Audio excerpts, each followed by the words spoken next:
Hai teman-teman, selamat datang di channel Aisas Template. Di sini aku akan menjelaskan cara menggunakan template budgeting keuangan, yaitu Money Management Template versi kedua, yang mana ini adalah versi lengkap dari template budgeting keuangan. Di dalam template ini ada sheet readme, ada setup, budgeting, dashboard, summary, spending, dip, saving, asset, task, dan smart calendar. Langkah pertama yang harus kamu lakukan sebelum menggunakan template ini adalah mengaktifkan extension, lalu pilih App Script. Di halaman App Script, kamu bisa klik Run atau jalankan. Jika execution-nya sudah selesai, kamu bisa kembali lagi ke bagian template. Langkah selanjutnya adalah penyesuaian pengaturan dasar. Kamu bisa mengisi profil kamu di sini, mulai dari nama, kota, negara, dan profesi. Kamu juga bisa memilih mata uang di bagian ini yang akan kamu gunakan di dalam template. Kemudian, hal yang paling penting adalah menyesuaikan kategori yang akan kamu gunakan di dalam template ini, mulai dari akun keuangan, pendapatan, pengeluaran untuk keinginan, kebutuhan, tabungan, cicilan, dan aset. Jika sudah menyesuaikan di sini, maka kategori ini akan terhubung langsung dengan sheet yang lainnya. Jadi cukup kamu menyesuaikan di pengaturan dasar ini. Selanjutnya adalah sheet budgeting. Sheet budgeting adalah lembar untuk merencanakan anggaran pendapatan dan pengeluaran. Di bagian sebelah kiri adalah kategori yang sudah kamu sesuaikan, mulai dari pendapatan hingga pengeluaran. Di sini juga ada bulan Januari hingga Desember.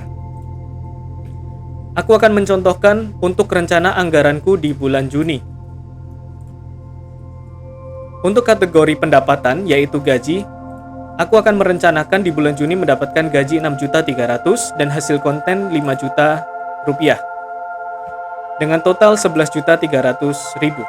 Kemudian untuk keinginan dengan total 850.000 dan untuk pengeluaran kebutuhan 4.750.000 dan untuk tabungan 3.200.000. Untuk cicilan aku mengalokasikan 300.000.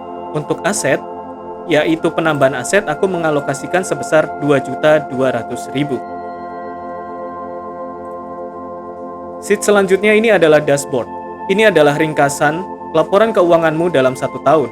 Di sini kamu bisa melihat total pendapatan, kemudian pengeluaran di setiap akun dalam 1 tahun, kemudian ada total aset dalam 1 tahun, kemudian ada total cicilan, laporan cicilan dalam 1 tahun, dan di bagian bawah laporan tahunan ini ada setiap kategori yang sudah kamu sesuaikan tadi, mulai dari income, pendapatan, pengeluaran keinginan, kebutuhan, tabungan, cicilan, dan aset.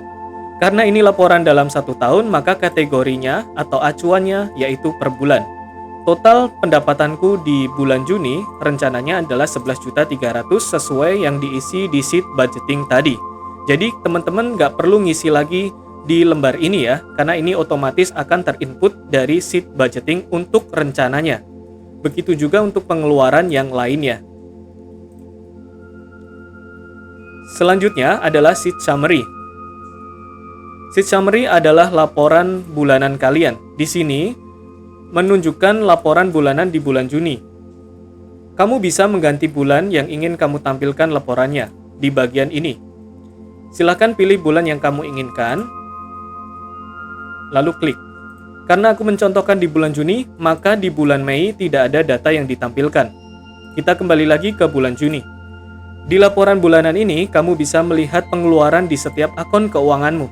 Kemudian ada cash flow dan alokasi dana yang belum dialokasikan, seperti itu.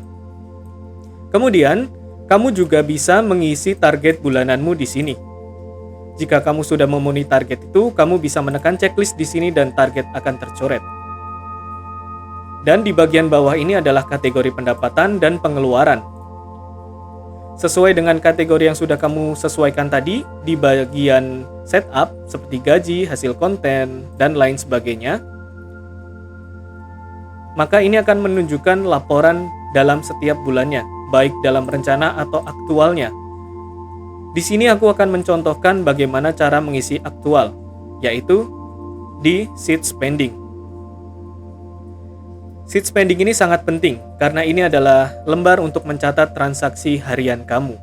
Jika kamu nggak mau menulis transaksi setiap hari, kamu bisa merekap dalam 3 hari atau 1 minggu, namun harus dalam kategori yang sama. Semisal untuk belanja bulanan mau direkap 3 hari langsung atau 1 minggu, mungkin dalam 1 minggu kamu belanja 3 kali untuk kebutuhan bulanan, kamu bisa merekapnya dalam 1 minggu. Cara mengisinya di sini sesuaikan dengan kolom kategori, yaitu ada tanggal, deskripsi, kategori itemnya, kemudian ada subkategori, akun keuangan, uang masuk, uang keluar, dan catatan. Di sini aku akan menambahkan satu transaksi. Caranya yaitu dengan menekan 2 kali di bagian kolom tanggal, maka akan muncul kalender kecil seperti ini. Aku akan memilih tanggal 11. Oke. Di tanggal ini aku akan melakukan transaksi belanja kebutuhan makanan. Pilih kategorinya, yaitu kebutuhan, karena belanja kebutuhan makanan adalah termasuk pengeluaran kebutuhan yang terus-terusan ya di setiap bulan ya. Kemudian untuk subkategorinya adalah belanja mingguan. Dan untuk akunnya aku pilih cash. Di sini bagian pengeluaran kamu bisa mengisi di kolom money out atau uang keluar. Dan jika pendapatan kamu bisa mengisi di bagian uang masuk. Di sini aku mengisi untuk belanja mingguan sebesar 150.000. Maka di laporan bulanan untuk belanja mingguan akan bertambah sebesar 150.000. Di sini tertulis 250.000, mungkin aku ada transaksi yang lainnya. Oke, di tanggal 2 Juni aku sudah melakukan transaksi belanja mingguan sebesar 100.000, dan di tanggal 11 Juni aku melakukan transaksi lagi belanja mingguan sebesar 150.000. Jadi totalnya 250.000. Di sini tertulis 250.000. Seperti itu untuk mengisi bagian aktual dari laporan bulanan atau laporan tahunan. Jadi untuk dashboard dan summary ini tidak perlu kalian rubah-rubah. Cukup di bagian summary kamu perlu mengisi target bulanan jika ada dan mengganti bulan untuk menampilkan laporan keuangan yang kamu inginkan. Kemudian ini adalah sheet untuk DIP, yaitu cicilan. Di sini kamu bisa menulis deadline dari cicilan tersebut. Di sini aku menulisnya 1 Januari 2026. Dengan cara double klik, lalu akan muncul kalender kecil seperti ini. Di sini juga kamu bisa mengisi total dari cicilan tersebut. Kemudian, jika kamu sudah mulai mencicil sebelum menggunakan template ini, kamu bisa mengisi di bagian start. Lalu, untuk mengisi cicilannya di bagian breakdown, kamu harus menyesuaikan transaksi yang sebenarnya. Jadi, sebelum mengisi laporan cicilan ini, kamu perlu mencatat di transaksi harian, karena ini penting sekali. Laporan transaksi harian ini penting sekali untuk diisi terlebih dahulu. Di tanggal 5 Juni, aku sudah membayar cicilan sebesar 300.000. Kemudian, di sini cara mengisinya, aku akan mengulangi.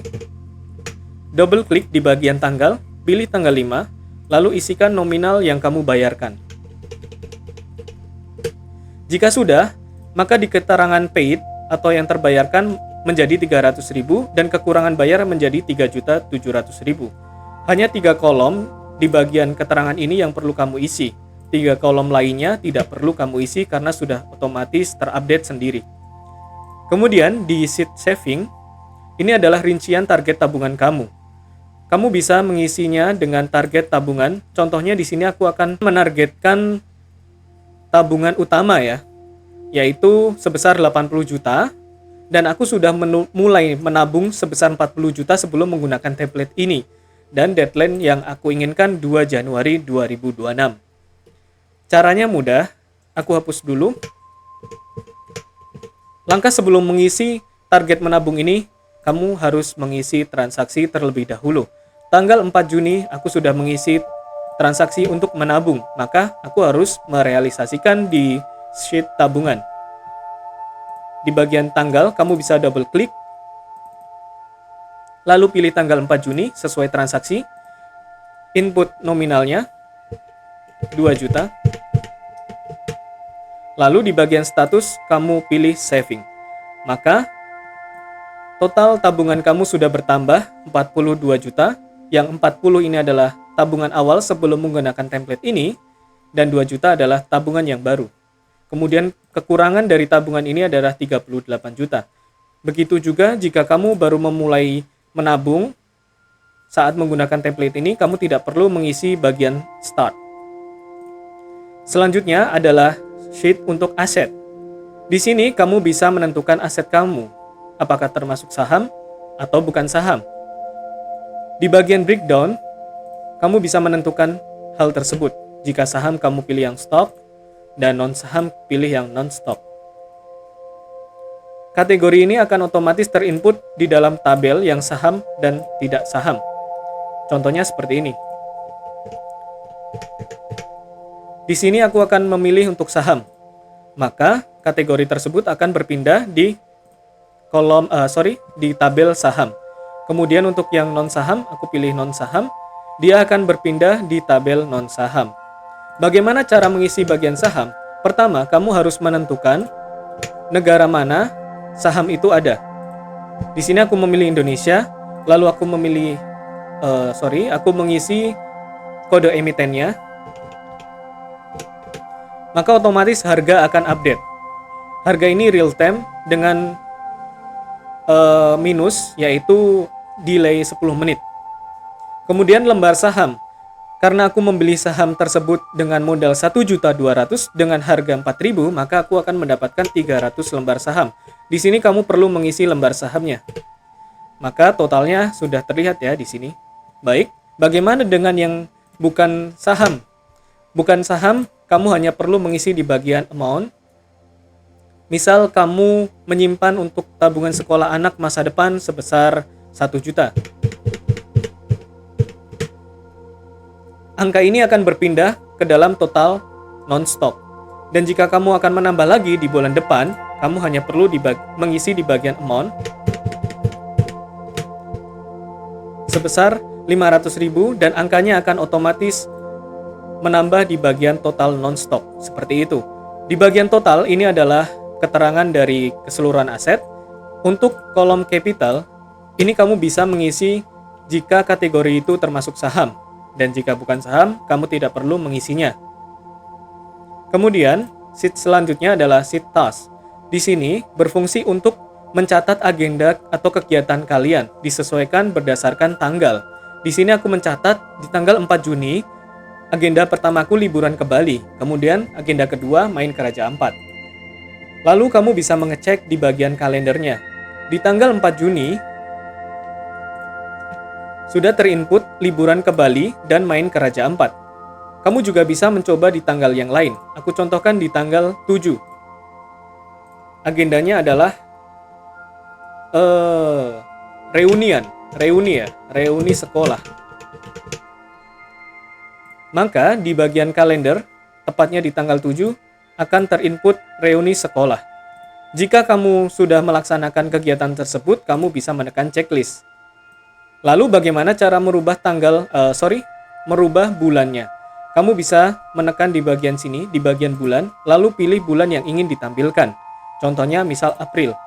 Maka tanggalnya akan sesuai dengan bulan April dan nama kegiatan itu tidak akan muncul karena kegiatannya berada di bulan Juni. Seperti itu. Jika kamu ingin menggunakan template ini, caranya cukup mudah. Silakan klik link yang ada di deskripsi. Kamu bisa mencobanya dan kamu bisa mengatur keuangan bersama pasanganmu. Terima kasih sudah menonton. Jika ada pertanyaan atau komentar, bisa langsung isi di bagian kolom komentar. Jangan lupa like dan subscribe channelku. See you!